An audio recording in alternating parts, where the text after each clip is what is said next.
তাহলে আল্লাহ পাক রব্বুল আলামিন এই পৃথিবীতে হাজার ধর্ম দিয়েছেন, মতবাদ দিয়েছেন।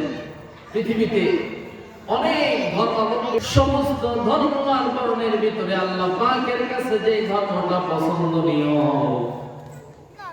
আবার আল্লাহ তাআলা সেই ধর্ম সম্পর্কে সুন্দর করে কোরআন কারীমের ভিতরে ডাক দিয়ে বললেন, ইন্নাদ-দীনা ইনদাল্লাহিল ইসলাম।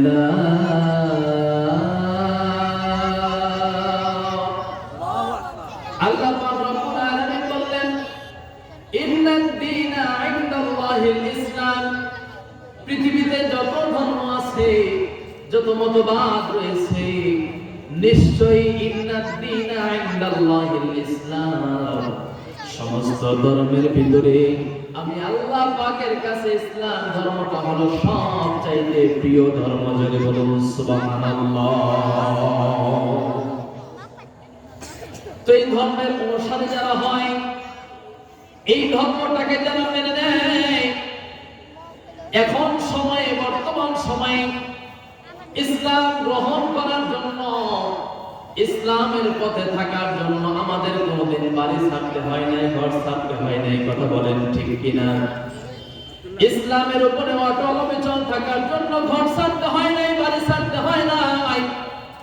কিন্তু ইসলামের প্রথম যুগে যারা ওই কাফের মুশরিকদের জামানায়, কাফের মুশরিকদের সময় যারা প্রথম ইসলাম গ্রহণ করেছিল, তাদের উপরে নির্যাতন, নিপীড়ন আসছে। কথা বলেন ঠিক কিনা? তাদের উপরে অন্যায় আসছে, জুলুম আসছে, নির্যাতন আসছে। এই অন্যায়, জুলুম আর নির্যাতনকে সহ্য করার পরও যারা ইসলামের উপরে অটল অবিচল থেকেছে, আমার আল্লাহ পাক রব্বুল আলামিন তাদেরকে এই দুনিয়ার জমিন থেকে জান্নাতের সার্টিফিকেট দিয়েছেন। কথা বলেন ঠিক কিনা? এই কারণে আল্লাহ বললেন, পৃথিবীর মানুষ তোমরা শুনে নাও, তোমরা যারা ঈমান গ্রহণ করেছো, ঈমান আনয়ন করেছো, ঈমান আনার পরে তোমাদের উপরে বিপদ আসতে পারে, বাধা আসতে পারে, তোমাদের উপরে মুসিবত আসতে পারে, কিন্তু ওই বাধা আর বিপদের সময় ধৈর্য ধারণ করতে হবে একজনের উপরে। তিনি কে? সে কথাটাই আল্লাহ সূরাতুল ফুসসিলাতের ৩১ নম্বর আয়াতের ভিতরে সুন্দর করে ডাক দিয়ে বললেন, ইন্নাল্লাযীনা ক্বালু রাব্বুনাল্লাহ।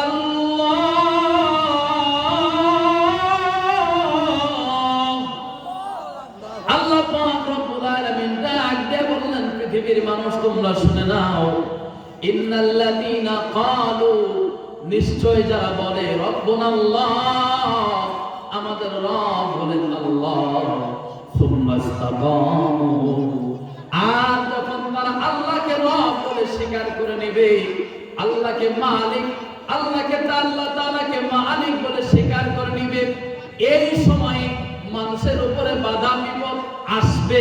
কে বলেছেন? আরেকটা আওয়াজ দিয়ে বলেন, কে বলেছেন? আল্লাহ তাআলা বলেছেন, পৃথিবীর মানুষ তোমরা শুনে নাও, ওই জমানার ভিতরে যখন তোমরা আমি আল্লাহকে রব বলে স্বীকার করে নেবে, আমাকে মালিক বলে স্বীকার করে নেবে, তখন তোমাদের উপরে বাধা বিপত্তি আসবে। কিন্তু বাধা আর বিপত্তি যতই আসুক, ঈমানের পথ ছাড়া যাবে না। কথা বলেন ঠিক কিনা? এই কারণে আল্লাহ বললেন, শুধু আমাকে রব বলে স্বীকার করলেই হবে না, সুম্মা ইসতাকামু, আমাকে রব বলে স্বীকার করার পরে এই কথার উপরে, ঈমানের উপরে অটল অবিচল থাকতে হবে। কথা কষ্ট হচ্ছে আপনাদের? খারাপ লাগতেছে? তাহলে আল্লাহ দেখেন এখানে কি বলছেন, ইন্নাল্লাযীনা ক্বালু রাব্বুনাল্লাহ, নিশ্চয় যারা ঘোষণা দিয়েছে, সাক্ষী দিয়েছে যে আমাদের রব হলেন আল্লাহ, সুম্মা ইসতাকামু, এবং আল্লাহকে রব বলে স্বীকার করার পরে যখন তাদের সামনে বাধা আর বিপত্তি আসছে, অন্যায় আর জুলুম আসছে, এই অন্যায় আর জুলুমকে এরকম উপেক্ষা করে যখন তারা সুম্মা ইসতাকামু, এই ঈমানের উপরে অটল অবিচল থেকেছে, তাদের জন্য পুরস্কার হলো ৩টা। জোরে বলুন কয়টা? আর একটু আস্তে কোন কয়টা? তিনটা পুরস্কার শোনার দরকার আছে না নাই? একথা কোন আছে না নাই? শোনার দরকার আছে। কিন্তু তার পূর্বে বলতে চাই, আজকে আমি আপনি মুসলমান হওয়ার কারণে আমাদেরকে বাড়ি ছাড়তে হয় নাই, ঘর ছাড়তে হয় নাই। কিন্তু আল্লাহ নবী যখন প্রথম মক্কার জমিনে দ্বীনের দাওয়াত প্রচার করলেন, ওই সময় রাসূলের উপরে বাধা বিপত্তি আসছে। কথা বলেন ঠিক কিনা? আর একটা আওয়াজ দিয়ে কোন কথা ঠিক কিনা?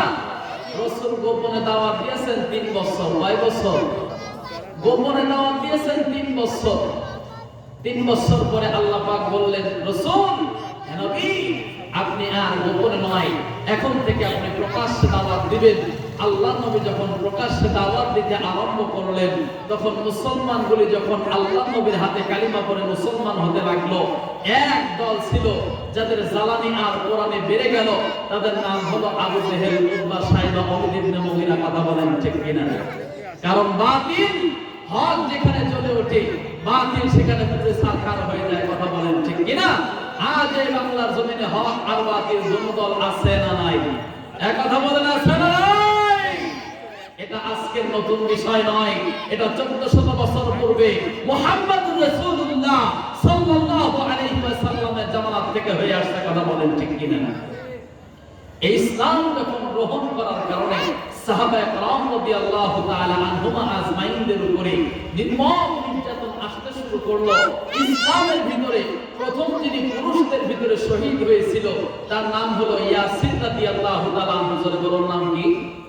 ইয়াসির রাদিয়াল্লাহু তাআলা আনহু এবং হযরত সুমাইয়া রাদিয়াল্লাহু তাআলা আনহা, এই দুইজন প্রথম শহীদ এবং শহীদা হয়েছিলেন। আর এই দুইজনের গর্ভে একটা সন্তান ছিল যার নাম হলো হযরত আম্মার রাদিয়াল্লাহু তাআলা আনহু। এক পরিবারের সদস্য ছিল কয়জন? আওয়াজ দিয়ে বলুন, কয়জন?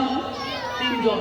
3 জন যখন মুসলমান হয়ে গেল, মুহাম্মদ সাল্লাল্লাহু আলাইহি ওয়াসাল্লামের আদর্শে অনুপ্রাণিত হয়ে কালিমা লা ইলাহা ইল্লাল্লাহ মুহাম্মাদুর রাসূলুল্লাহ সাল্লাল্লাহু আলাইহি ওয়াসাল্লাম তাওহীদের কালিমা পড়ে যখন মুসলমান হয়ে গেল, কাফের মুশরিকরা চিন্তা করতে লাগলো, এভাবে যদি মুহাম্মাদের কালিমাকে মানুষ গ্রহণ করে নেয়, এই একত্ববাদের কালিমাকে মানুষ গ্রহণ করে নেয়, একদিন আমাদের এই মস্তক ভেঙে যাবে। কথা বলেন ঠিক কিনা?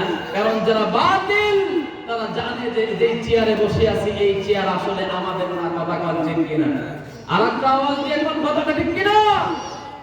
এবার আবু জেহেল চিন্তা করতে লাগলো, যেভাবে মুহাম্মাদের কালিমা পড়ে মুসলমান হতে লাগলো, এমনি করে মুহাম্মাদের দল ভারী হয়ে যাবে। তো এদেরকে কি করা দরকার? একটু শাস্তি দেওয়া দরকার, যাতে করে তারা আযাবের ভয়ে, গজবের ভয়ে, বালা মুসিবতের ভয়ে তারা মুহাম্মাদের কালিমাকে ছেড়ে দেয়। কিন্তু প্রকৃতই যাদের অন্তরে আল্লাহ তাআলার ভয় ঢুকে গেছে, প্রকৃতই যারা মুহাম্মদুর রাসূলুল্লাহ সাল্লাল্লাহু আলাইহি ওয়াসাল্লামকে রাসূল বলে স্বীকার করে নিয়েছে, তাদের কি ভয় দেখায় কোনো লাভ আছে ভাই? এক কথা বলেন, কোনো লাভ আছে? একই পরিবারের এই 3 জন মানুষ যখন মুসলমান হয়ে গেল, তারা ছিল দাস দাসী, তেমন অর্থ ছিল না। বর্তমান সময়ে অর্থ যদি থাকে অন্যায় করলেও মাফ পাওয়া যায়। কথা বলেন ঠিক কিনা? ওই যে মুরব্বীর একটা কথা বলে, তেলা মাথায় তেল সকলেই দেয়। আছে না নাই? তেলা মাথায় তেল সকলেই দেয়। বড় লোকের মেয়ে যদি বের হয়ে যায়, হয়তো বেড়াইতে গেছে, বেড়াইতে যা বিয়ে হয়ে গেছে। গরিব মানুষের মেয়ে যদি বের হয়ে যায়, অমুকের মেয়ে বাড়ায় গেছে। কথা বলছে কি? বাংলা ভাষায় বলছি, মন খারাপ হচ্ছে আপনাদের? কষ্ট হচ্ছে? তো এই 3 জন মানুষ যখন মুসলমান হয়ে গেল, তারা ছিল দাস দাসী, তাদের কোনো অর্থ ছিল না, তাদের দেখার মতো কোনো মানুষ ছিল না। তা আবু জেহেল এবং তার সঙ্গীরা তাদের উপর নির্যাতন শুরু করে দিল। এই তাদের নির্যাতনের কথাটা আল্লাহ পাক রব্বুল আলামিন সূরা নাহলের 106 নম্বর আয়াতে নাযিল করেছেন। আল্লাহ তাআলা এখানে সুন্দর করে বলেছেন, তাফসীরকারক তাফসীরে তাবারি, তাফসীর ইবনে কাসির, আল্লামা ইবনে কাসির রাহমাতুল্লাহি আলাইহি সুন্দর করে তাদের চিত্রটা তুলে ধরেছেন।